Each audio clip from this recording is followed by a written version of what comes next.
Tapi kalau engkau tidak menyampaikan itu kepadaku, aku akan sebarkan semua ini kepada halayak, kepada orang ramai. Ahlan wa sahlan wa marhaban di channel Top Tips. Maka kata Amir, baiklah kalau seperti itu yang kau minta. Maka disampaikanlah oleh Amir bin Abdullah bahwa yang beliau minta, yang 3 hal yang beliau minta. Yang pertama adalah beliau memohon supaya Allah menutup hatinya dari kesukaan, kecintaan kepada seorang wanita. Bukan kenapa-kenapa, karena besarnya fitnah wanita dan beliau sangat takut akan hal itu. Sehingga kata Amir, demi Allah saya tidak bisa membedakan saat ini antara wanita cantik dan tembok. Sama saja, kata beliau. Artinya Allah sudah mengabulkan. Lalu apa permohonanmu yang kedua? Kata laki-laki tersebut. Dijawab oleh Amir bin Abdullah, yang kedua, aku memohon kepada Allah agar mencabut dari diriku rasa takut. Maka demi Allah, aku tidak ada rasa takut dengan makhluk yang ada di bumi maupun ada di langit, kecuali hanya kepada Allah Subhanahu wa Ta'ala. Dan yang ketiga, dan inilah yang belum Allah kabulkan, yaitu aku memohon kepada Allah agar Allah mencabut rasa kantukku, sehingga aku bisa beribadah sesuka-suka hatiku, tanpa harus diserang oleh rasa kantuk, tanpa aku harus tertidur. Itulah 3 hal yang diminta oleh Amir bin Abdullah, yang kemudian dijawab oleh laki-laki tersebut, wahai Syekh, sesungguhnya surga itu bisa didapat dengan sesuatu yang jauh lebih mudah dari apa yang engkau lakukan. Dan neraka pun bisa kita jauhi, hindari dengan sesuatu yang lebih gampang dari apa yang telah engkau perbuat. Jawab oleh Amir bin Abdullah, demi Allah, aku hanya takut pada suatu hari di mana penyesalan tiada guna lagi. Karena sesungguhnya ketika hal buruk yang menimpa kita pada hari itu tidak lain, itu adalah kesalahan pribadi kita dalam menjalani kehidupan.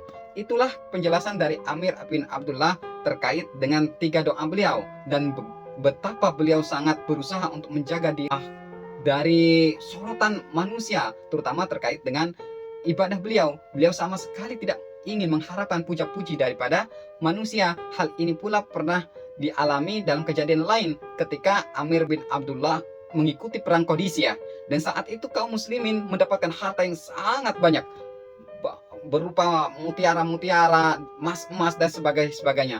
Tatkala para pasukan tengah menghitung ghanimah untuk dibagikan bagiannya ke Baitul Mal, begitu juga bagian para tentara-tentara, tiba-tiba datang seorang laki-laki dengan pakaian lusuh dan kuku yang begitu hitam, penuh dengan debu, membawa keranjang kotak berisi harta benda yang sangat besar, di mana kalau dibandingkan dengan kotak-kotak atau harta-harta di pangkuan kaum muslimin, di hadapan kaum muslimin saat itu, tidak ada yang melebihi sebesar itu.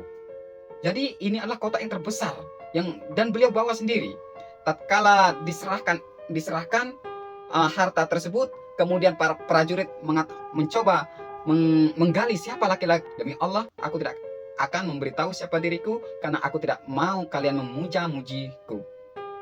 Jadi ini yang beliau hindari, dan beliau teruskan keterangan, kalaulah bukan menyadari bahwa harta-harta ini yang kubawa ini adalah hak kaum muslimin, maka sungguh aku tidak akan mengangkatnya untuk diberikan kepada kalian. Karena bagiku harta ini tidak lebih seperti kuku hitam jariku ini. Nah, itulah penjelasan dari Amir Abdullah dalam memandang dunia ini. Maka selepas itu beliau pun pergi, seorang dari mereka mengutus seorang prajurit untuk mengikuti, untuk menyelidiki siapa laki-laki ini. Maka tanpa diketahui oleh Amir bin Abdullah bahwa ada seorang yang mengikutinya, kemudian Amir bin Abdullah pun pergi saja, pulang menuju rumah. Dan ketika sudah berkumpul bersama kawan-kawannya, kemudian lanjut beliau ke rumah, si kawan ini mendatangi, prajurit ini mendatangi kawan-kawannya untuk bertanya siapa laki-laki tersebut. Maka dijawablah oleh kawan-kawannya, apakah engkau tidak mengetahui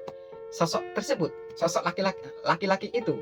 Dialah ahli zuhud terbesar masa ini, dan itu adalah Amir bin Abdullah At-Tamimi. Inilah teladan yang bisa kita ambil.